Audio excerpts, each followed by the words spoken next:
Friends, நம்ம போன garden வீடியோவில் வந்து நம்ம பாண்ட் எப்படி கார்டனில் செட் பண்ணியிருக்கோம், அதில் எப்படி வந்து நாங்கள் பிளான்ட்ஸ் வளர்க்குறோம் அப்படிங்கிறத வந்து டீட்டெயில்டாக பார்த்தோம். அப்போவே நான் சொல்லியிருந்தேன் நெக்ஸ்ட்டு வந்து அதில் எப்படி நாங்கள் ஃபிஷ் வளர்க்குறோம் அப்படிங்கிற வீடியோவை டீட்டெயில்டாக பார்க்கலாம்னு. ஸோ இன்றைக்கி அதை தான் பார்க்க போகிறோம். எஸ், வாங்க நம்ம வீடியோவில் இன்றைக்கி நமக்கு பாண்டில் எப்படி நாங்கள் ஃபிஷ் வளர்க்குறோம், எப்படி மெயின்டைன் பண்ணுறோம் அப்படிங்கிறத டீட்டெயில்டாக பார்க்கலாம். பாண்டில் எதுக்காக ஃபிஷ் வளர்க்கணும், மெயின் ரீசன் வந்து ஃபிஷ்ஷை வந்து நம்ம டேங்க்கில் வளர்க்கும் போது, வீட்டுக்குள்ளே வளர்க்கும் போது நிறைய இயற்கையோட நிறையா இணைந்த மாதிரி வளர்க்க முடியாது. நிறையா மெயின்டெனன்ஸ் இருக்கும். அதில் வந்து ஆக்சிஜன் வந்து நம்ம நிறையா கொடுக்குற மாதிரி இருக்கும். ஸோ வந்து கொஞ்சம் சிரமங்கள் நிறையா இருக்கிற மாதிரி தெரிஞ்சிச்சு. ஸோ நம்ம வீட்டில் பாண்ட் இருக்குது, அதில் நம்ம வளர்க்கலாம் அப்படிங்கிறது ஒரு ரீசன். இன்னொன்று வந்து பாண்டு வந்து வெறும் நம்ம தண்ணி விட்டு அதில் வந்து இந்த மாதிரி செடிகள்லாம் வளர்த்துட்ருக்கும் போது தேவையில்லாத நன்னீரில் வளர்கிற இந்த கொசுக்கள், பூச்சிகள் இவங்கெல்லாம் வந்து நிறையா முட்டை போட்டு அவங்க வந்து பெருகிடுவாங்க. ஸோ அதை எப்படி கண்ட்ரோல் பண்ணலாம் அப்படின்னு பார்த்தோம்னா, அதுக்கு ஒரு சிம்பிளான ஈஸியான ஒரு வழி என்ன அப்படின்னா ஃபிஷ் வளர்க்குறது. ஸோ இது வளர்க்க ஆரம்பிச்சிலேருந்து அந்த மாதிரி எந்த ஒரு ப்ராப்ளமும் இருக்காது. அந்த முட்டைகள்லாம் வந்து இந்த ஃபிஷ்ஷே வந்து எல்லாத்தையும் சாப்பிட்ரும். ஸோ வாங்க எப்படி நம்ம அக்வாரியத்துலேருந்து ஃபிஷ் வாங்கிட்டு வரணும், எப்படியெல்லாம் நம்ம வளர்க்கணும், எப்படி மெயின்டைன் பண்ணணுங்கிறத டீட்டெயில்டாக பார்ப்போம். ஃபிஷ்ஷு வந்து அக்வாரியத்துலேருந்து நம்மளுக்கு பிடிச்ச ஃபிஷ்ஷஸை செலக்ட் பண்ணி நம்ம வாங்கிட்டு வரும்போது அவங்க இந்த மாதிரி பிளாஸ்டிக் கவரில் தண்ணி கொஞ்சம் ஊற்றி அதில் வந்து இந்த மாதிரி ஃபிஷ்ஷை போட்டு கொடுப்பாங்க. இதில் நம்ம முக்கியமாக கவனிக்க வேண்டியது என்ன தெரியுமா, அந்த தண்ணி கூட கொஞ்சம் ஆக்சிஜனும் அதில் ஃபில் பண்ணி கொடுக்கணும். அப்போ தான் நம்ம கொண்டு வந்து நம்ம வளர்க்குற இடத்துல அதை மாற்றுற வரையும் அந்த ஃபிஷ்ஷஸ் ரொம்ப ஆரோக்கியமாக இருக்கும். ஸோ வந்து நம்ம இதை வாங்கிட்டு வந்த உடனே எடுத்து மாற்றிடக்கூடாது தண்ணிக்குள்ளே. இந்த மாதிரி ஒரு 1/2 to 1 hour நம்ம எந்த தண்ணிக்குள்ளே மாற்ற போகிறோமோ அந்த தண்ணிக்குள்ளே இந்த பேக்கெட்டை அப்படியே போட்டு வச்சுருக்கணும். எதுக்காக அப்படின்னா, அப்போ தான் இந்த தண்ணியோட டெம்பரேச்சரும் நம்ம மாற்ற போகிற அந்த பாண்டில் உள்ள டெம்பரேச்சரும் தண்ணியோட டெம்பரேச்சரும் ஈக்குவலாக வந்த பிறகு தான் இந்த ஃபிஷ்ஷை வந்து நம்ம மாற்றணும். அதுக்காகத்தான் நம்ம இப்படி போட்டு வச்சுருக்கோம். ஒரு 1/2 to 1 hour போட்டு வச்சுருந்தோம் அப்படின்னா இந்த 2 டெம்பரேச்சரும் ஈக்குவல் ஆயிரும். இப்போ எனக்கு ஒன்று ஞாபகம் வருது, பொண்ணுங்களுக்கும் இந்த மாதிரி புகுந்து வீட்டில் போகிறப்போ ஒரு வாய்ப்பு கொடுத்தாங்கன்னா அந்த பொண்ணுங்களும் புரிதலோடு அந்த வீட்டில் வாழ்கிறதுக்கு ஒரு நல்ல வாய்ப்பாக இருக்கும் அப்படின்னு எனக்கு தோணுச்சு இந்த ஃபிஷ்ஷை இப்படி போட்டிருக்கிறத பார்த்து. ஓகே ஃப்ரெண்ட்ஸ், நாங்கள் வந்து 2 பேக்கெட்டில் இன்றைக்கி வந்து ஃபிஷ்ஷெல்லாம் வாங்கிட்டு வந்து அதை இந்த மாதிரி நாங்கள் பாண்ட் மேலே ஒரு 1 hour போட்டு வச்சுட்டு அதுக்கப்புறம் நாங்கள் அதை மாற்றுறோம்.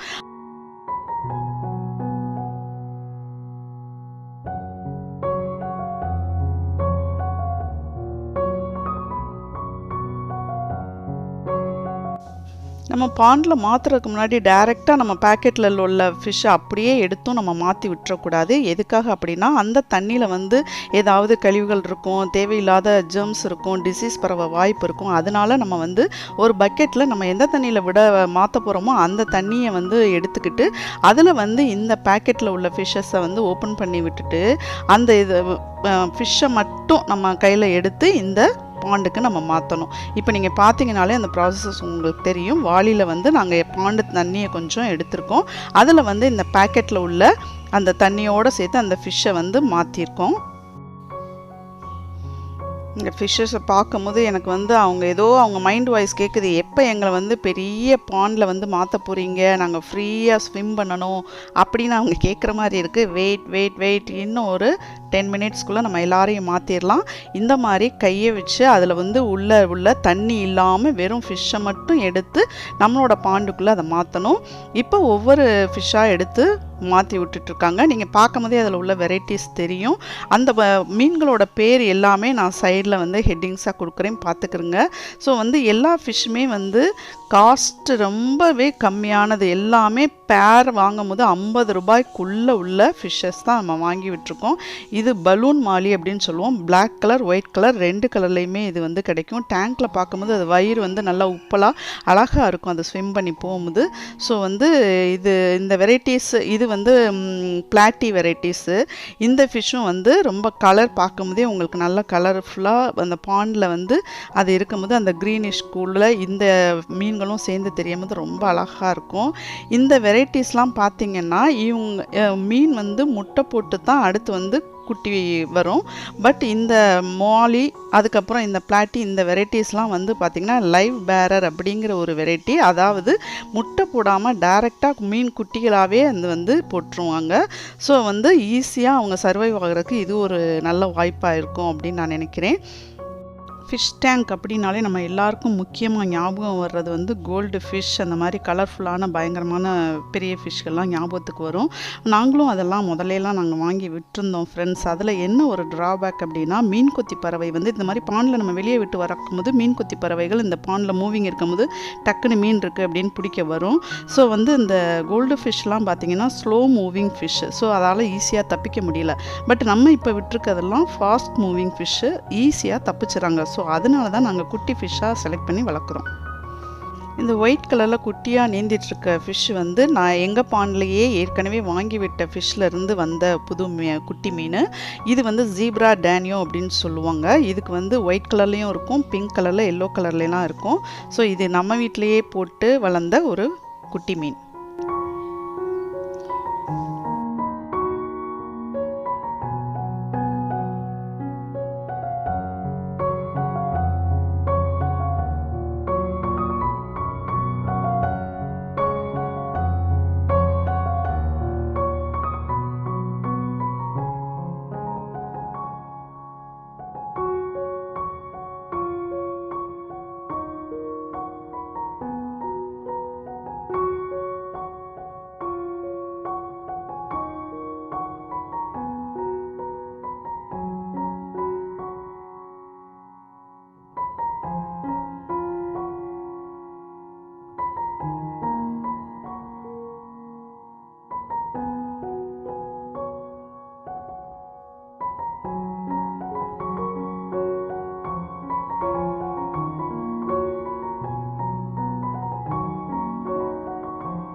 சின்ன டேங்க்லேருந்து வாங்கிட்டு வந்து இவ்வளோ நேரம் பேக்கெட்டில் அடைச்சிட்டு அவங்கள இவ்வளோ பெரிய பாண்டுக்கு மாற்றவும் அவங்க ரொம்ப ஹாப்பியாக அவங்க அப்படியே ரிலாக்ஸாக அப்படி ஸ்விம் பண்ணுறது பார்க்கவே மனசுக்கு ரொம்ப சந்தோஷமாக இருந்துச்சு. ஏதோ வந்து அவங்கள ஒரு நல்ல அட்மாஸ்ஃபியரில் கொண்டாந்து விட்ட ஒரு ஃபீல் வந்து எனக்கெலாம் வந்துச்சு ஃப்ரெண்ட்ஸ். ஃபிஷ் வாங்கும் போது எப்போதுமே பேராக வாங்கினோம்னா ரொம்ப நல்லது. அது வந்து ஹெல்த்தியாக இங்கே நல்ல அட்மாஸ்ஃபியரில் நல்லா வளரும். ஸோ அது வந்து இன்னும் நிறையா மீன் தன்னோட இனங்களை வந்து பெருக்கிக்கிறதுக்கும் அது ஒரு நல்ல வாய்ப்பாக இருக்கும். ஸோ எப்போதுமே மீன் வாங்கும்போது பேராகவே வாங்கி விடுங்க.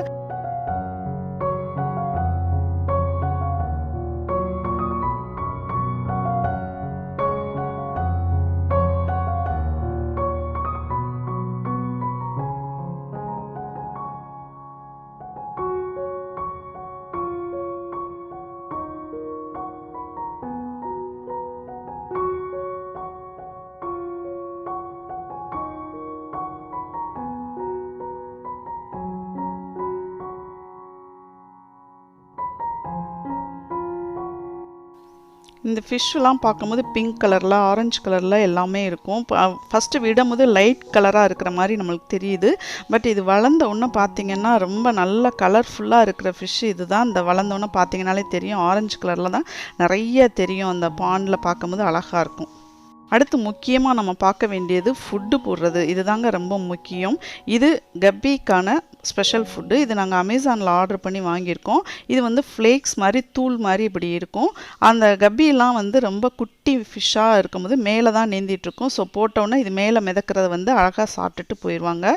அடுத்து நம்ம பார்க்குறது வந்து கிரானியூல்ஸாக. இது நிறையா பேர் பார்த்துருப்போம். ஃபுட்டு, ஃபிஷ் ஃபுட்டு அப்படின்னாலே இப்படி தான் கிடைக்கும் மார்க்கெட்டில். ஃபிஷ்ஷு வளர்க்குறதுல ரொம்ப முக்கியமாக நம்ம கவனிக்க வேண்டியது இந்த ஃபுட்டு போடுறதாங்க. என்ன அப்படின்னா, பாண்டுலையோ இல்லை வந்து டேங்க்கில் இருந்தால் கூட ஃபிஷ்ஷுக்கு ஃபுட்டு போடலைன்னா 1 or 2 days அது மேனேஜ் பண்ணிக்கக்கூடியதாக இருக்கும். இந்த பாண்டில் வந்து பார்த்திங்கன்னா 2-3 days போடலைன்னா கூட அது வந்து மேனேஜ் ஆகிக்கணும். ஆனால் ஃபுட்டு நம்ம போட்டோம் அப்படின்னா ஒரு நாளைக்கு ஒரு டைம் தான் போடணும். அதுவும் 30 to 45 secondsக்குள்ளே அது சாப்பிட்றணும். சாப்பிடாமல் மிச்சம் வச்சு அதை அப்புறமாட்டி சாப்பிட்ற மாதிரி இருந்துச்சு அப்படின்னா அது அந்த ஃபிஷ்ஷுக்கே ஆபத்தாக விளைவிக்கக்கூடியதாக இருக்கும். இருக்கும். இன்னொன்று வந்து எப்போதுமே நம்ம வந்து போட்டோம்னா அது உடனே வந்து சாப்பிட்டு போயிடும். சரி நல்லா சாப்பிட்டுச்சே இன்னும் கொஞ்சம் போடுவோம் அப்படின்னு நினச்சி நம்ம போடவே கூடாது. அது அந்த மீனோட உயிருக்கே ஆபத்தை கொடுக்கக்கூடியதாக இருக்கும். ஃபுட்டு போடுற சமயத்தில் பார்த்தோம்னா எல்லா ஃபிஷ்ஷும் வந்து அழகாக அதை சாப்பிட்ற அந்த இதை பார்க்கும்போதே ரொம்ப அழகாக இருக்கும். இந்த மயில் தொகை மாதிரி வாழை அழகாக விரித்து நீந்திட்டுருக்குறாங்கல்ல, அவங்களும் ஒரு கப்பி வெரைட்டி தான். ஸோ வந்து அது பார்க்கவே அழகாக இருக்கும். எல்லோ கலரில், ப்ளூ கலரில், ரெட் கலரில், எல்லா கலர்லேயும் அந்த வால் வந்து அழகாக மயில் தொகை மாதிரி பெருசாக நல்லா அழகாக இருக்கும். இப்போ வந்து ஃபுட்டு போடுறனால எல்லாமே ஒரே இடத்துல வந்து அந்த ஃபுட்டை சாப்பிட்றதுக்காக வந்திருக்காங்க. பார்க்கவே ரொம்ப அழகான ஒரு காட்சியாக கண்ணுக்கு இருக்குது.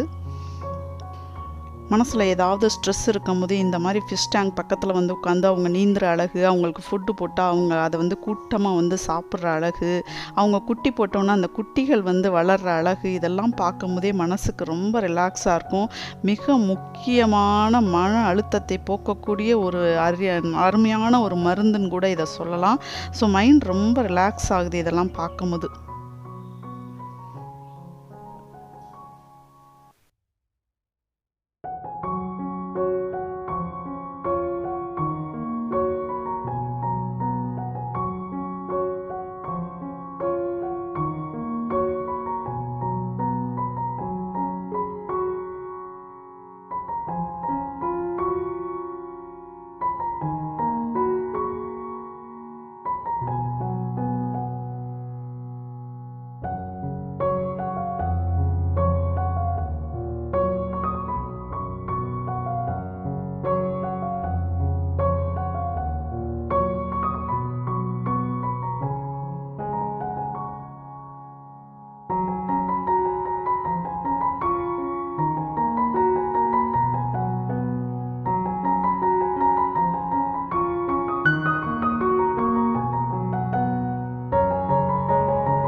இப்போ நம்ம அந்த பார்த்துட்ருக்க ப்ளூ கலரில் இருக்க குராமி ஃபிஷ் வந்து நாங்கள் 2 பேர் தான் வாங்கி விட்டோம். இப்போ வந்து பாண்டில் வந்து ஒரு 10 பேர் கிட்ட அவங்க நிறையா பெருகிட்டாங்க.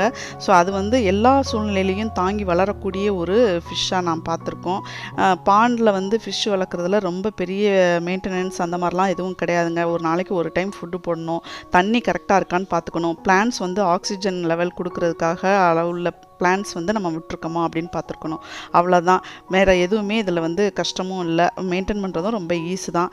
ஃபிஷ் வளர்க்கணும்னு ஆசைப்பட்றவங்க இந்த மாதிரி பாண்ட் செட் பண்ணி அதில் வளங்க, நல்லாயிருக்கும் ஃப்ரெண்ட்ஸ்.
இந்த வீடியோ உங்களுக்கு ரொம்ப பிடிச்சிருக்கும்னு நினைக்கிறேன். தேங்க்யூ.